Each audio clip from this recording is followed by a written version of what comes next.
Hi guys, here with a reading update for you all. I didn't actually read a ton this week and I felt a little bit scattered.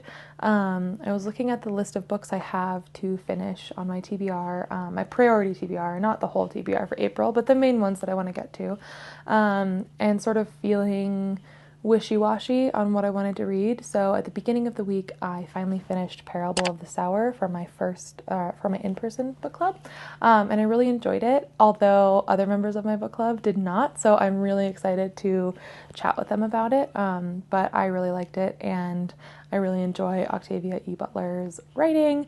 Although when I was reading a little bit more about Parable of the Sower, and finding out that this was supposed to be a series where the Earthseed members do inevitably get to live in space, I'm so sad that, Octavia Butler passed away before she was able to write any of that, because I think with that in mind, Parable of the Sower would have been an incredible foundation for a bigger series like that. But alas, we have what we have, and I look forward to reading Parable of the Talents sometime eventually.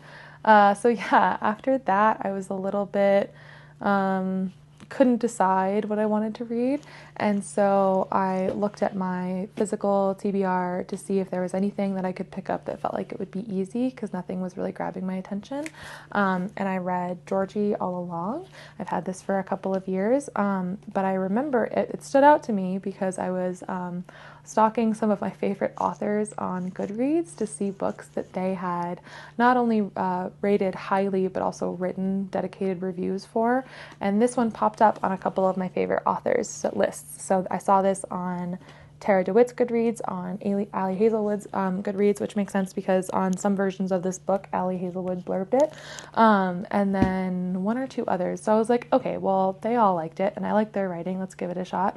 And it was really cute. I had a really good time with it. It was a nice little, palate cleanser, because I've also been fully immersed in Kingdoms of Death, but I think this one, like all of the Sun Eater series, I'm just going to take my time a little bit slower with it because I want to make sure that I'm really absorbing and paying attention to everything that's happening. So who knows if I'll finish it before next week, but I'll give it the old college try. But yeah, what have you guys been reading this week? Let me know. I now have to pick what I'm going to prioritize for this weekend, and I don't know what I'm going to read. So, yeah, there's that. Bye, guys.